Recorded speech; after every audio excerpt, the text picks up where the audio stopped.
तो गाइस हम चलते हैं अब एक्सरसाइज 1.3 के क्वेश्चन नंबर 2 के लास्ट पार्ट पे, जो डी पार्ट है उस पे चलते हैं।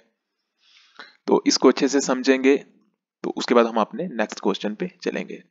तो ये क्या कह रहा है कि कुछ हमें डी पार्ट दिया गया है 48938 माइनस 48365।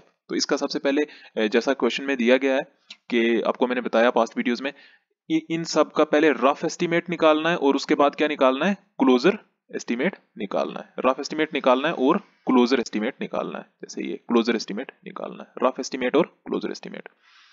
तो रफ एस्टिमेट में हमें राउंड ऑफ करना है नियरेस्ट हंड्रेड्स तक और क्लोजर एस्टिमेट में हमें राउंड ऑफ करना है नियरेस्ट टेंस तक। ओके, तो मैंने आपको पास्ट वीडियोस में बताया भी, क्वेश्चन में यही दिया गया है। ओके, ऐसा करना है हमें।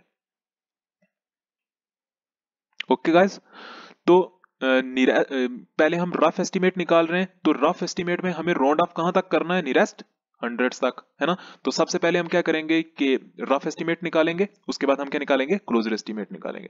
तो रफ एस्टिमेट में सबसे पहले ये जो पार्ट है इसको राउंड ऑफ करते हैं। तो इसको मैंने यहाँ पे राउंड ऑफ किया हुआ है आपको समझाने के लिए कि ये मैंने लिखा हुआ है 489348 है, यही मैंने उठा के यहाँ पे लिखा 489348 लिखा। तो देखो प्लेसेस लिखनी स्टार्ट की। देखो रफ एस्टिमेट में कहां तक राउंड ऑफ करना है, नियरेस्ट हंड्रेड्स तक। तो प्लेसेस लिखनी स्टार्ट की 1 10 100 1 10 100। तो इन तीनों को राउंड ऑफ कर लो, तो बाकी जो चीज है उसको वैसे का वैसा ही लिख दो। 489 को हमने वैसे का वैसा ही लिख दिया, 489 को हमने वैसे का वैसा ही लिख दिया। तो नियरेस्ट देखो 1 10 100 100 यहां तक आया, यहां तक 100 आया, तो इन तीनों को राउंड ऑफ कर लेना है। देखो 348 है, तो 348 किस किस के बीच में आता है, 300 के और 400 के।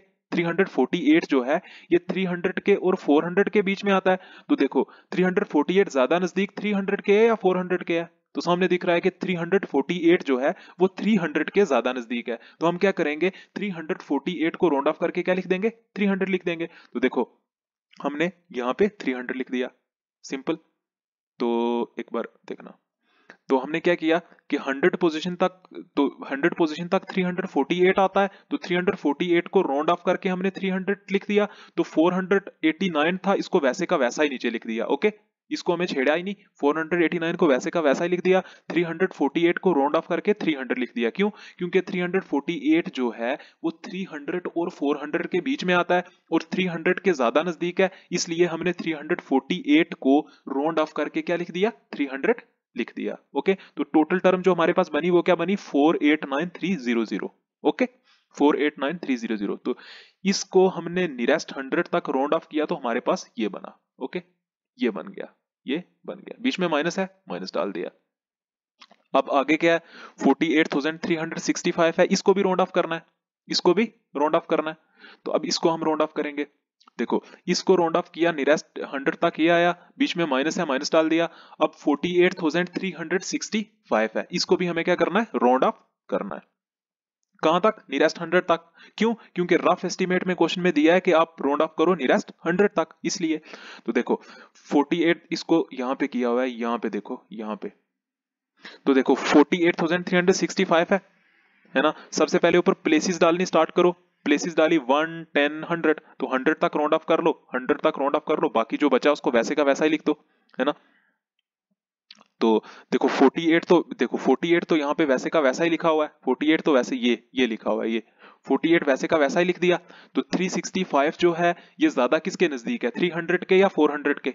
देखो 365 ज्यादा नजदीक 400 के है, सामने दिख रहा है ना। तो 365 को राउंड ऑफ करके क्या लिख दिया, 400 लिख दिया। तो टोटल जो हमारे पास बना वो क्या बना, 48,400 बन गया। टोटल हमारे पास 48,400 बन गया। तो ऐसे राउंड ऑफ किया। आई होप आपको समझ आई होगी। देखो क्वेश्चन में ये दिया गया था, ये टर्म दी गई थी 48365, ये क्वेश्चन में टर्म दी गई थी, है ना। तो हमें इसको राउंड ऑफ करना है नियरेस्ट 100 तक। तो देखो पहले ऊपर प्लेसेस डाली 1 10 100, तो इन तीनों को राउंड ऑफ कर लिया, जो 48 बचा इसको वैसे का वैसा ही लिख दिया। ये देखो सॉरी 48 को तो हमने वैसे का वैसा यहाँ पे लिखा हुआ है, ये देखो ये लिखा हुआ है ना वैसे का वैसा, है ना। तो 365 जो है ये 300 और 400 के बीच आता है। तो 365 ज्यादा नजदीक किसके है, 400 के। तो इसको हमने राउंड ऑफ करके 400 लिख दिया। तो टोटल हमारे पास क्या बन गया, 48,400। ओके, तो हमने नियरेस्ट 100 तक दोनों को राउंड ऑफ कर लिया। तो अब ऊपर चलते हैं थोड़ा। देखना, देखो इसको भी हमने राउंड ऑफ किया नियरेस्ट 100 तक तो ये आया, इसको भी हमने राउंड ऑफ किया नियरेस्ट 100 तक तो ये आया, बीच में क्या है माइनस, दोनों को क्या करना है माइनस करना है, सिंपल, दोनों को माइनस करना है। देखो ये भी लिख लिया, ये यहाँ पे लिख लिया 489300, ये 48,400 जो है ये यहाँ पे लिख लिया है ना, तो दोनों को माइनस किया, दोनों को माइनस करना है, तो देखो जीरो में से जीरो निकालेंगे जीरो आएगा, फिर जीरो में से जीरो निकालेंगे जीरो आएगा, अब 13 में से यहाँ से किधर जाएगा 13 बन जाएगा, 13 में से 4 निकालेंगे 9 आएगा, 9 आएगा है ना, तो यहाँ पे 8 बचा, 8 में से 8 निकालेंगे 0 आएगा, यहाँ पे क्या बचा 8, 8 में से 4 निकालेंगे 4, 4 का 4, तो माइनस आप खुद कर लेना, तो खुद आपको आता होगा, तो हमारे पास माइनस करके ये आया 4,40,900,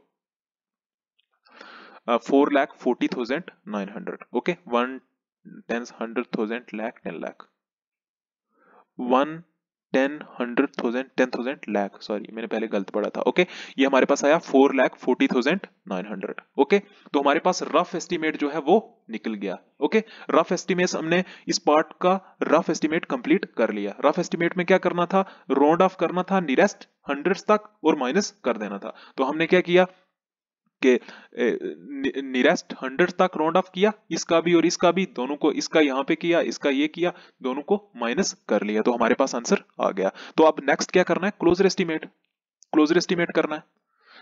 क्लोजर एस्टिमेट में क्या करना है, राउंड ऑफ कहां तक करना है, नियरेस्ट टेंस तक, है ना, नियरेस्ट टेंस तक राउंड ऑफ करना है।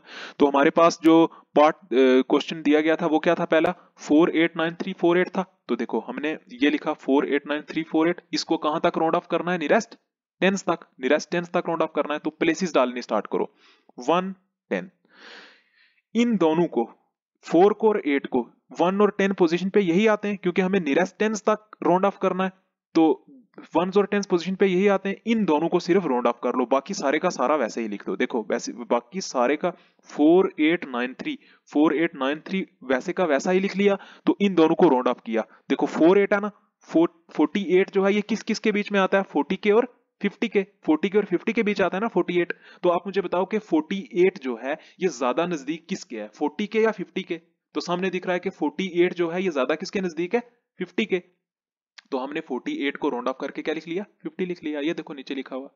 तो बाकी जो टर्म्स थी 4893 उनको तो हमने वैसे का वैसा ही नीचे लिखा, कि क्योंकि हमें नियरेस्ट टेंस तक राउंड ऑफ करना है क्लोजर एस्टीमेट में, तो हमने 4 और 8 नियरेस्ट टेंस तक आता है, तो इसको राउंड ऑफ करके हमने 50 लिख लिया, तो पूरा हमारे पास क्या बना 489350, 489350, मतलब कि क्वेश्चन में जो टर्म दी गई थी ये वाली थी, है ना, ये वाली पहली टर्म थी, तो इसको हमने नियरेस्ट टेंस तक राउंड ऑफ किया, तो हमारे पास क्या बना 489350, ओके, 489350, तो क्लोजर एस्टीमेट में यही तो करना है। तो पहले हमने क्या किया कि नियरेस्ट टेंस तक पहली टर्म को राउंड ऑफ किया, तो हमारे पास ये बना 489350, तो हमने ये लिख लिया, है ना, उसके बाद बीच में क्या है माइनस है, देखो बीच में माइनस है, माइनस लिख लिया, उसके बाद क्या है 48365, ये क्या ना 48365, इसको भी नियरेस्ट टेंस तक राउंड ऑफ करना है, ओके, 48365 इसको भी नियरेस्ट टेंस तक राउंड ऑफ करना है। देखो कहां पे किया हुआ है, ये नीचे किया, देखो ये किया है क्वेश्चन में, ये दिया गया 48365, तो इसको भी नियरेस्ट टेंस तक राउंड ऑफ करना है, तो प्लेसेस डालने शुरू करो 1 10 1 10, दो प्लेसेस डालनी स्टार्ट की, है ना, तो इन दोनों को राउंड ऑफ कर लेना है, इन दोनों को राउंड ऑफ कर लेना है, पहले इन दोनों को राउंड ऑफ कर लेना है, बाकी वैसे का वैसा ही लिखना है, ओके, तो बाकी इन दोनों, बाकी तो हमारे पास बचा, क्योंकि हमें नियरेस्ट टेंस तक राउंड ऑफ करना है ना, तो जो टेंस तक जो हमारे पास दो डिजिट्स आते हैं हमेशा, मतलब टेंस तक दो ही आते हैं, तो इन दोनों को राउंड ऑफ कर लेना है, ओके, तो बाकी 3 डिजिट्स वैसे के वैसे ही लिखने हैं, इनसे हमें कुछ लेना देना ही नहीं है, इनको छेड़ना ही नहीं है, ठीक है। 483 तो हमने वैसे का वैसा ही नीचे लिख दिया, तो 65 जो है ये किस किस के बीच में आता है, 60 के और 70 के, 60 के और 70 के बीच आता है 65, है ना, 65 जो है ये 60 के और 70 के बीच आता है, लेकिन हम इसको क्या लिखेंगे, क्योंकि मैंने आपको पहले भी बताया कि ये इक्वल डिस्टेंस पे है, जब 5 आ जाता है ना 565, इस केस में भी हम आगे ही जाते हैं, ठीक है, आगे ही जाते हैं, क्योंकि यहाँ पे 60 से 5 तक भी 5 का डिफरेंस है, और 65 से 70 तक भी 5 का डिफरेंस है ना, 5 का डिफरेंस है, लेकिन 65 है, तो इस केस में भी हम आगे जाते हैं, है ना, तो हम 65 को राउंड ऑफ करके 60 नहीं लिखेंगे, हम क्या लिखेंगे 70 लिखेंगे, 65 को क्या लिखेंगे, 70 लिखेंगे। ओके, तो हमने 65 को राउंड ऑफ किया और क्या लिख लिया, 70 लिख लिया। तो ये जो तीनों टर्म्स थी इसको तो हमने छेड़ा ही नहीं था, इसको तो हमने वैसे का वैसा ही नीचे लिखा था, है ना। तो आया 48370। ओके, तो दूसरी जो टर्म थी उसको भी हमने राउंड ऑफ करके क्या लिख लिया, क्वेश्चन में दिया गया था 48365, लेकिन हमने इसको नियरेस्ट क्लोजर एस्टीमेट में नियरेस्ट टेंस तक राउंड ऑफ करके क्या लिखा, क्या लिखा, 48370। बीच में माइनस था तो वैसे ही माइनस डाला, देखो माइनस वैसे ही है, 48370 लिख लिया। ओके, तो हमने क्लोजर एस्टीमेट में ये जो क्वेश्चन में दो टर्म्स दी गई थी, ये वाली, ये जो दो टर्म्स दी गई थी क्लोजर एस्टीमेट में, हमने क्या किया कि इन दोनों को नियरेस्ट टेंस तक राउंड ऑफ कर लिया। ओके, नियरेस्ट टेंस तक राउंड ऑफ कर लिया। तो पहली टर्म को नियरेस्ट टेंस तक राउंड ऑफ करके ये आया, और दूसरी टर्म को नियरेस्ट टेंस तक राउंड ऑफ करके ये आया। ओके, अब इन दोनों को क्या करना है, माइनस कर लेना है, सिंपल, इन दोनों को माइनस कर लेना है, क्वेश्चन खत्म। तो हमने क्या किया, ये वाली टर्म इधर लिख ली 489350 माइनस 48730, वैसे ही नीचे लिख लिया 370। अब माइनस करो, 0 में से 0 निकालोगे 0 आएगा। अब देखो 15 में से 7 निकालोगे 8 आएगा। यहाँ पे क्या बचा 12, 12 में से 3 निकालोगे कितना आएगा 9, है ना। यहाँ पे 8 बचा, 8 में से 8 निकालोगे 0 आएगा, 8 में से 4 निकालोगे 4 आएगा, 4 का 4 आएगा। ओके, तो माइनस मैंने थोड़ा जल्दी जल्दी किया क्योंकि आई होप आपको माइनस करना आता होगा। तो हमारे पास फाइनल आंसर जो आया, जो फाइनल आंसर आया क्लोजर एस्टिमेट का, वो हमारे पास ये आ गया 1, 10, 100,000, 10,000, लाख। ये यहाँ पे कामा गलत डाला हुआ है, कामा यहाँ पे आता है, यहाँ पे, यहाँ पे, तो यहां पे भी आया 4,40,980। ओके, तो क्लोजर एस्टीमेट में हमारे पास आंसर ये आ गया। ओके, तो क्लोजर एस्टीमेट में आंसर ये आया। तो जो हमारे पास रफ एस्टीमेट में आंसर क्या आया था, 4,40,900। ओके, तो ये हमारे पास रफ एस्टीमेट भी निकल गया, क्लोजर एस्टीमेट भी निकल गया। तो गाइज इसका आप पीडीएफ डाउनलोड कर लेना डिस्क्रिप्शन से। क्वेश्चन नंबर 2 था जो, वो यहाँ पे होता है कंप्लीट, इसके हमने सारे 4 के 4 पार्ट अच्छे से कंप्लीट कर लिए हैं। तो आई होप आपको समझ आया होगा। तो थैंक यू सो मच।